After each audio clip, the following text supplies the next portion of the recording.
she just couldn't believe it was true. She was like, how is it possible that I can eat French fries and ice cream and dessert and I'm going to be in shape?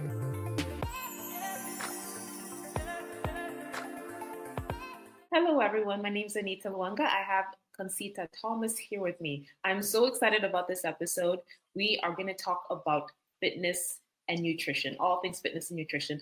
Thank you so much for agreeing to be on our show. I was wondering if you could tell us a little bit about your story and how you got involved in the fitness industry. Absolutely. First of all, Anita, thank you for having me here. I'm glad to be here. And so, my story, I often describe it as one of pain turned into passion and purpose.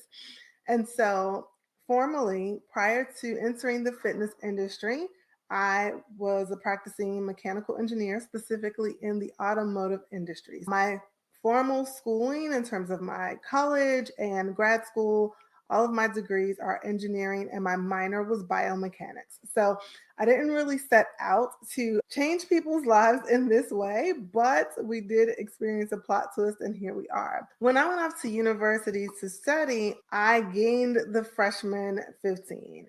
But I didn't just gain the freshman 15, it was like the gifts that they kept on giving. So there was the freshman 15, the sophomore 15, junior year was maybe like 10. Junior year is when it really got my attention because when I went off to school, I was skinny. So I don't have the story of being an overweight kid who then transformed their body and became into fitness. I was not. I grew up very lean. As a matter of fact, my nickname was String Bean. So like I grew up very lean. I was a track athlete all throughout high school. But when I went away to college, that was my first time gaining weight. And initially, it didn't really concern me because I was filling out, so to speak. And the feedback I got was very much, oh my goodness, you look like a woman. And so it didn't really get my attention initially. But as the freshman 15 became the sophomore 15, a total of 30, going into junior year, things just continued to go in that direction. It did get my attention, mostly for aesthetics. I still was in shape. I could still lace up my sneakers and go for a run or go to the gym and lift. But I did notice that the types of clothes that I like to wear were not as flattering anymore. And back then, the plus size options were nowhere near what they are today. And I started having to dress like an old lady, really, because that was what was available in my size. And my mom also was a registered nurse, and she became concerned because I do not have the type of genetics where you can just gain weight and eat whatever and still be fine. So she saw the path that I was on, and she knew that eventually this was going to be an issue, whether it was high blood pressure or cholesterol or diabetes or the buffet of lifestyle diseases that we often run into. So in a very loving way, she said something and I was ready for change. And so I set out to change, and that was where the struggle began. I thought it was going to be easy, and it was easy at first, especially as a young adult, to get off a few pounds, 10, 15, 20 pounds. But the issue is that it was hard to get weight off and to keep weight off. So in college,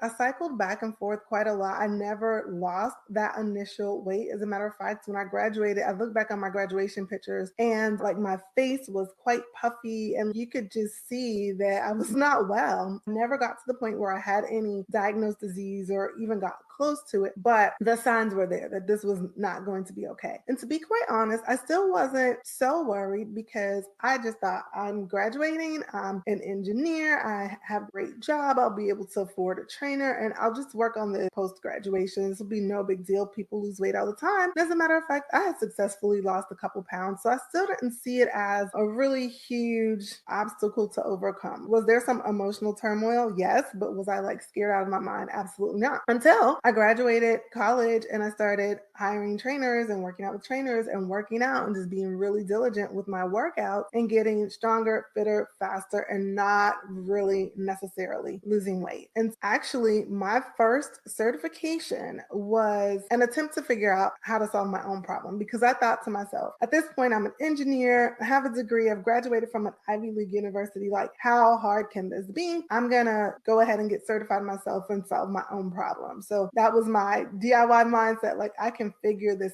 out. So then it became obvious to me that what I needed to learn next was just food science. How does food work? What is happening? Yes, obviously, eat less, but why is it that when I eat less, I'm having a hard time sticking to that, or I'm eating less in volume, but I'm not losing weight? And so I really just went down the rabbit hole of self-education through courses and books and certifications to figure this thing out. And so fast forward, I got to the point where I did lose weight, but it was mostly through portion control, cutting calories, and it was not in a very sophisticated way. So what I learned the hard way was that what I call a virgin metabolism, you haven't done a lot of diet, a virgin metabolism will respond really well to most anything where there's a caloric deficit, but when that weight comes back, the real fun begins. So long story short, at this point, I am a personal trainer. I'm still an engineer, was doing both.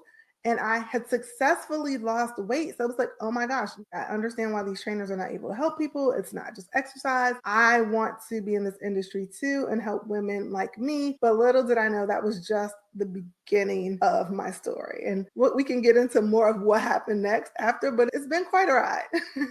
Wow, that is incredible. You say so many things that I think so many people can relate to, including myself. Getting that freshman 10, 15, and then every year you keep gaining weight, and then having family members make those comments. Your mom was kind in her approach. Some of our parents are a little bit more bold and being like, hey, you're putting on too much weight. Of course, our parents have good intentions, but it's great your mom was able to support you and encourage you and point the potential of health issues out, and also keeping in mind your genetic background. And the other thing that I think so many people can relate to is talking about exercising and not losing weight. I think that's a common complaint of so many people. That was also one of my issues. That's why I think what you're saying is so valuable. And a lot of patients I talk to day in and day out, they're like, I go to the gym, I don't understand, or some are even going to the gym twice per day. So what you're saying is resonating with so many people. So the next question I'd love to ask, and I think you also alluded to wanting to say a little bit more about your story, is does your background as an engineer influence the way you help your clients? Absolutely, 1000%. So, as an engineer, like to me, like things just have to make sense. They have to be logical. And while just my personality is one that's more like fun and free spirited, if I'm trying to achieve something, I have to be able to understand what worked, what didn't work, why it didn't work. And so, you don't have to be an engineer to know the scientific method. We all learned that in grade school, right? Middle school at the latest, not changing everything at once. Now, that's for a couple reasons. So, as I mentioned, being a trained scientist, I know that if there's no control and there's a million variables, whether it works or doesn't work, you can't really pinpoint why that combination worked or didn't work. But if you don't methodically change one thing at a time, or just a small handful of things at a time, you are really just throwing paint on the wall and praying that each time this new combination works. And I had enough of that. I should have known better on my own story, but sometimes you're too close to the issue to really approach it objectively. So with my clients, I know fundamentally what works in terms of the food science. And I am a certified nutrition coach. So this isn't just all like self-study stuff here. However, I also know that how each person approaches what works and the nuance of what each person has to do is going to be different. We know that especially women over 40, we need to get our protein. We need enough protein. But now which protein sources, exactly how much, where you fall in that range between 0.6, 0.8 grams per body weight, that's all going to be different from person to person. It's going to depend on age, how they normally eat, how active they are, how much muscle they have, what types of physical activities they do, and largely also personal preferences. Like our minds are very powerful. So if we feel that we just don't feel good when we eat too much meat, it doesn't matter about the science. Like our mind is powerful. We have to find that sweet spot. So I'm a very big fan of starting with the basics, tailoring how we apply the basic to each person, and then really paying attention to the data, the feedback. Like your body talks back. What is your body saying? Are you still hungry an hour after you eat? Are you not hungry at all day? Maybe that combination of food is not ideal because you should be hungry at some point during the day. Are you lethargic? Are you still having to fight cravings? If you're still fighting cravings, something needs to be reworked with what's on the plate, because ideally, if you're nourishing your body appropriately, it shouldn't take a ton of willpower and discipline to battle cravings, because maybe not for everyone, they can't be completely eliminated, but they should definitely be greatly reduced. And because I am a scientist, I'm a trained scientist, I approach body change, weight loss that way. way. I'm not at all a fan of, oh, we have to shock the body, we have to mix it up, muscle confusion. No, that's very clever marketing, but that is not science. I think you're maybe one of the first people that I've heard talk about making incremental changes. I think definitely the fitness industry and the nutrition industry tout making extreme changes and shocking the body. And I'm really fascinated and I want to ask a little bit more about that. But I think another question that popped into my head is more about your background in nutrition. So you alluded to the fact that you're an engineer, you are a personal trainer, you're a certified personal trainer. Tell us a little bit more about your journey to get training, more training about how to eat. Yes. So at first it just started with studying, like old school nerd studying. Get a textbook, study, learn. Then from there, I went into learning from mentors. There are a few like doctors that I follow and who offer courses for people who are not doctors, for lay people, so that you can learn body transformation. And one of my mentors, Dr. J. Tita, was someone whose courses I took. And then I took courses with precision nutrition, and then NASM, National Association of Sports Medicine. Yet I often joke, and it's not a joke, it's true, that about 98% of my client transformations come from about 10% of what I learn in nutrition courses. Because the truth of the matter is that most people, maybe not all the nuances, but most people, if you stop them on the street and it was your life depends on the situation, you need to lose 30 pounds in the next 6 months, how are you going to do it? I need to eat meat, I need to eat vegetables, I need to pay attention to my calories, I need to move my body. Like most people know that. Now, whether or not they think they need to carb cycle or do keto, etc., it may change, but most people would not argue that they need to have protein, they need to have vegetables, fiber, they need to drink water, they need to move. However, how they do that, how they make that happen, given their backgrounds, their cultural backgrounds, like how they work, how often they travel, their family dynamics, their preferences, their texture preferences, how they make all that happen is where most people fall down. And I find that I spend most of my time as a coach coaching on the same maybe 3 to 5 basics and helping my clients make those 3 to 5 basics their own. Concita, I'm eating protein shakes and cottage cheese. I'm like hungry all the time, but I'm hitting my protein target. Okay, so then let's quit it with the liquid nutrition. Let's get some meat in there. Or Concita, I'm hitting my protein target, but I feel so full. Okay, so maybe some of your meals can be liquid nutrition, more like the Greek yogurts and the cottage cheese, because those tend to digest faster and not stick with you as long and not make you feel as full. Okay, let's stop it with the salads. Let's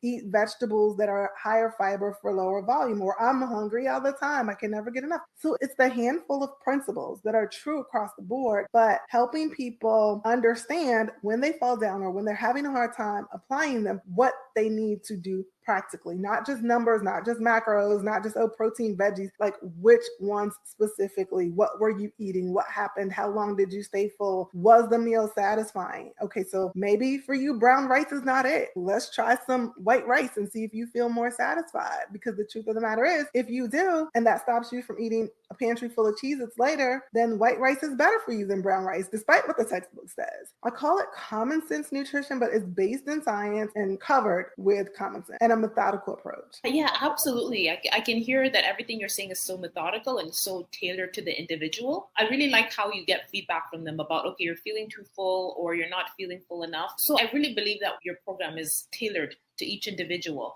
But speaking of tips to lose weight, you mentioned there are 5 key things that you tend to counsel people around. Without giving away all your secrets, could you maybe share at least 2 or 3 of those common challenges or problems or tips that you'd have for people that you think could apply to everyone? Absolutely. I don't mind giving away the farm, because the truth of the matter is you can know. People don't hire me to know. Everything that I tell my clients, people can find for free on my social media or on my podcast. It may not be in order, it may not be specific to them, but people pay me to help them implement. First of all, a balanced plate, like understanding what goes on the plate. Understanding that there are foods that help you feel full, and then there are foods that help you feel satisfied, right? And your proteins and your vegetables, that's going to help you feel full. But I think most people know that if you eat tilapia and green beans, you may be completely full, but you're probably not satisfied, and you're going to be in the pantry, full stomach and all, looking for something. Then there's the starches and the fats that make you feel satisfied, but then they're also some of the easiest to overeat. So you prioritize what makes you full. You have enough of what makes you satisfied to be satisfied and to remain in that caloric deficit.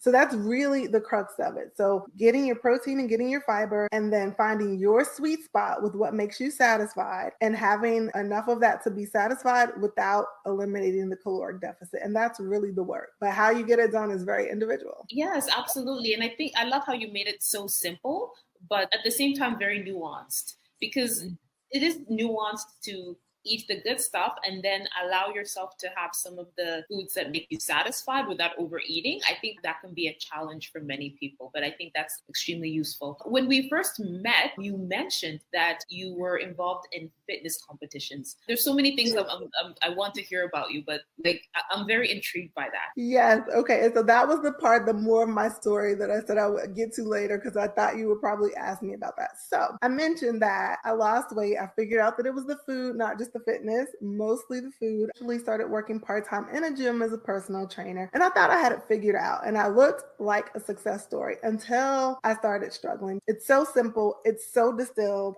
but it took a decade or more to learn, and not just learn in my head, but learn experientially, know it in my body, and to be able to resist quick food. So I lost the weight because I learned how food worked, but I also very often would restrict my carbs and I would give up sweet, right? Now, the funny thing about that is if you know me at all, carbs are my best friends, and I used to call myself the fit dessert diva. I love dessert and I have it pretty much nightly or daily. Sometimes it's after lunch, sometimes it's after dinner, but I'm having something sweet and it's not something I'm trying to fix. I quite enjoy it. This is a short life. I figured out how to do it and still be healthy. So it's not even something I'm trying to fix.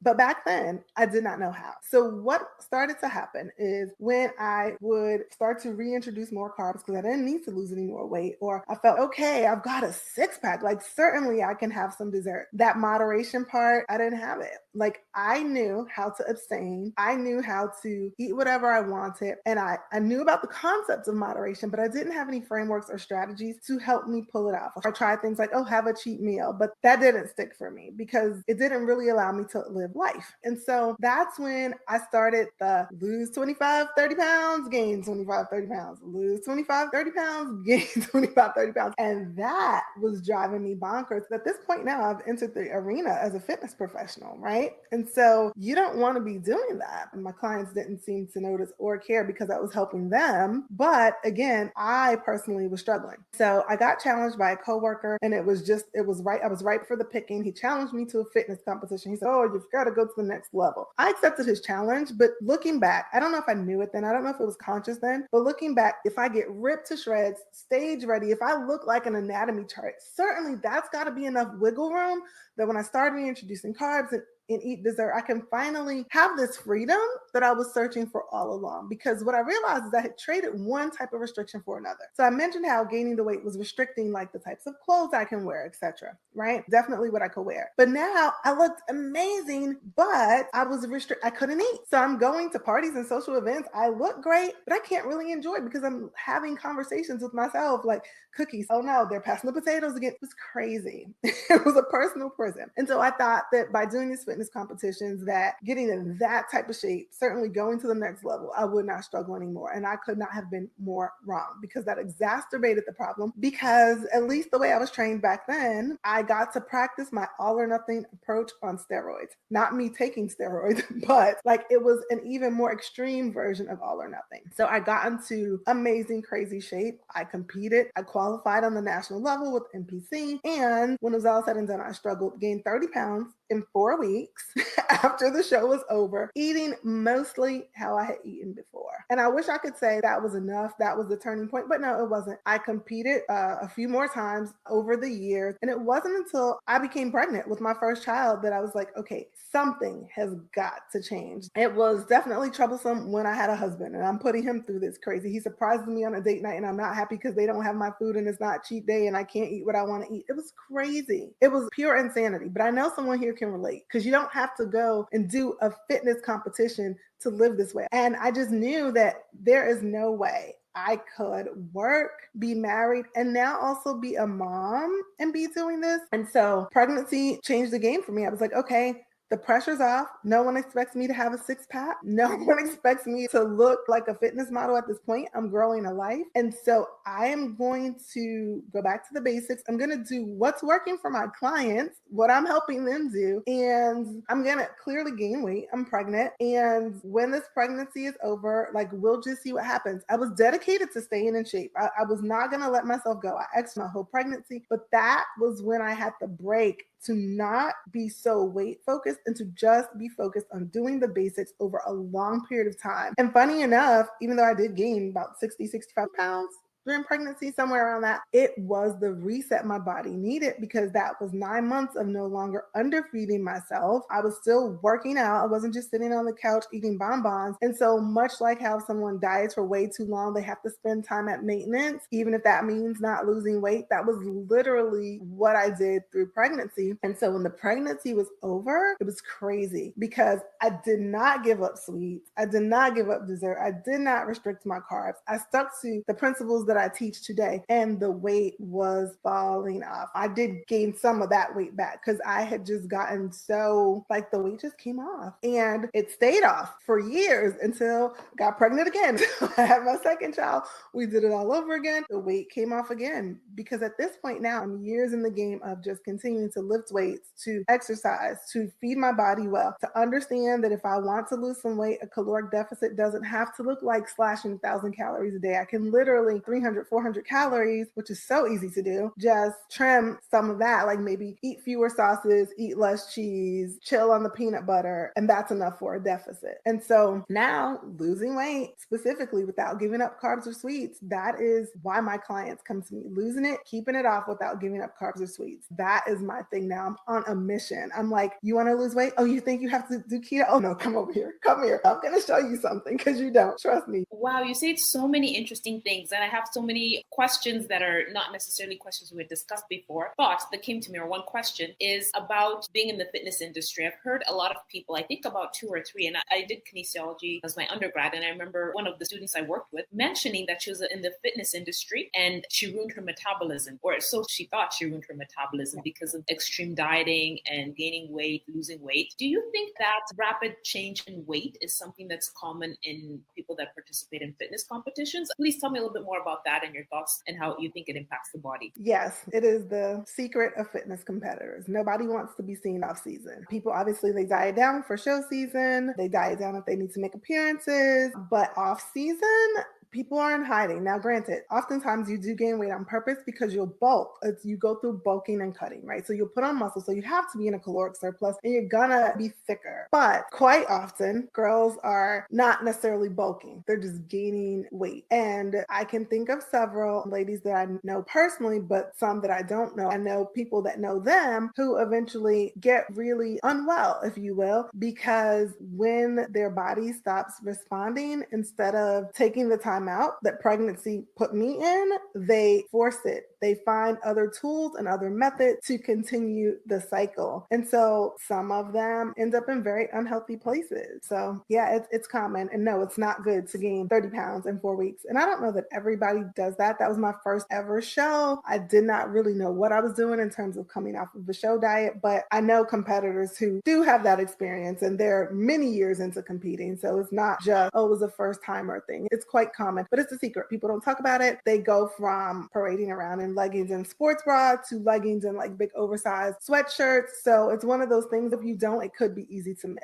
Wow, that is interesting. It's shocking and also sad, but that's very good to know. And I think another thing that you said that was interesting to me is when you talked about after you had your first child and you just did what you told your clients to do, almost fell off magically. I think that really speaks to the power of being consistent and having consistent habits, delayed gratification. Because I think all of us, especially if you're trying to lose weight, we want those immediate results. And I can imagine like being in a fitness competition, you have that deadline and you're like, I know I'm going to have a six pack by this date. And then you get there and then you relax. But I think somehow doing things slowly and being consistent and doing things sustainably is quite healthy for the body. So I'm intrigued by the fact that you mentioned that you just did the consistent things. You were still eating your sweets, you were still eating your carbs, and somehow the weight fell off. What do you think are the top 3 reasons that women struggle to lose weight? So first thing is, I think the biggest thing, this is my biggest thing, and I've been teasing this out and talking to clients about it, and many of them are like, yes, that's true. We are often not honest with ourselves about what we really want, the whole story, right? Yes, I really want to get back into these jeans. I really want to get back into this dress. I really want to look great for my vow renewal or this vacation or this class reunion. Okay, but what else? And many times we ask for what we think is possible, not what we really want. So for example, didn't really dawn on me to say to myself, and I worked with coaches or anytime I was working with a coach, hey, so here's the deal. I'm going to be eating sweets every day. How do we still get this done? Because there is this just like undercurrent of you got to be hardcore. You've got to want it. You got to be dedicated. Are you one of the girls with the plastic gallon grocery store jug of water carrying it around? Because if not, you may not want it badly enough. So certainly you're not going to ask yourself or a coach that you have paid great money, so how can I get these results and eat chocolate every night? Up until recently, I think you would have been like laughed out of the office. I feel like now the conversation is definitely turning, if not has turned, more to sustainability. But back then it was all comply or die. The attitude in the coaching industry was very much you can lead a horse to water, but you can't make them drink. Like motivated clients only, fire your clients. So almost like sometimes, even if you're not working with a coach, we can treat ourselves that way. So I think one of the biggest hurdles is that we're not completely honest about the totality of what we want. And sometimes it's because we don't even know it's an option. We don't even know what's on the menu. And I know when I first started talking about losing weight without giving up carbs and sweet, losing weight, eating the exact food you already eat, was met with crickets for a while because people were like, if I could get in shape eating what I eat, then I would be in shape because I'm eating what I eat. It's the portion size. It's eating enough of this food so that you stand a chance at eating that other food in moderation. That I think people began to be intrigued and they were like, oh, I guess say more. And I even have a client interview on my podcast where she told me she stalked me for years. And I looked back on my email newsletter. She was following me for 8 years before she hired me because she was intrigued, but she just couldn't believe it was true. She was like, how is it possible that I can eat French fries and ice cream and dessert and I'm going to be in shape? And she was a former fitness competitor as well. I know what it takes to transform my body. And finally, she was just sick and tired of not eating French fries, or as she described it, eating carbs and gaining weight, or not eating carbs and losing weight, that she was like, okay, I'm going to jump in on her group program. It's not that expensive. I'm going to get behind the curtain and see what these strategies are. But I think, as they say, when you pay attention, and there's value in having someone not just tell you the strategies, but look at your life and tell you how it applies to you based on what you're doing. And yeah, I think that's one of the biggest reasons. And then, of course, there's the patience. And I don't even blame us. Like, my industry is notorious for drop 20 pounds in 6 weeks, drop a dress size in 2 weeks, have a whole new body in 12 weeks. And is it possible? A lot of it, yes. Is it sustainable? I've seen largely no. And not just myself. I've watched other people I know go through these transformations, and they're not, because the transformation is not just about how your body changes. It's about how your habits change. It's about how your perspective changes. It's about how your mindset changes. And quite frankly, that doesn't happen in 2 weeks, 6 weeks, or 12 weeks with me or anyone else. I think mindset is a very important thing because it definitely defines what you're going to do. I think that's so powerful. And I have so many thoughts going through my head because there's 1,000,001 questions I still want to ask you.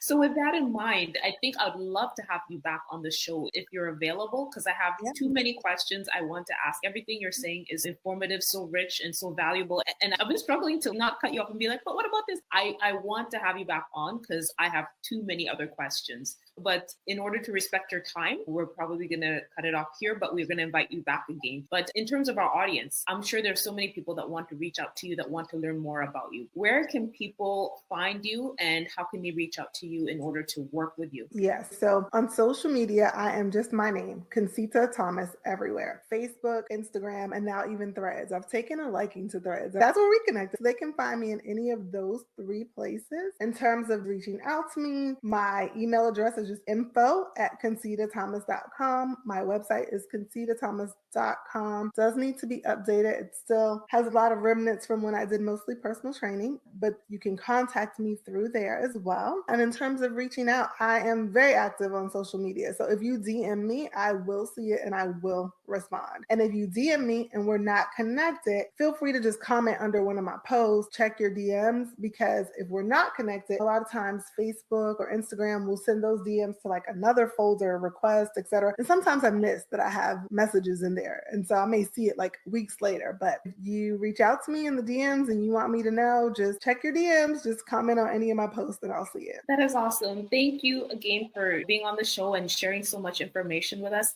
I look forward to talking with you again. Awesome. I look forward to it. It was a great conversation. Thank you.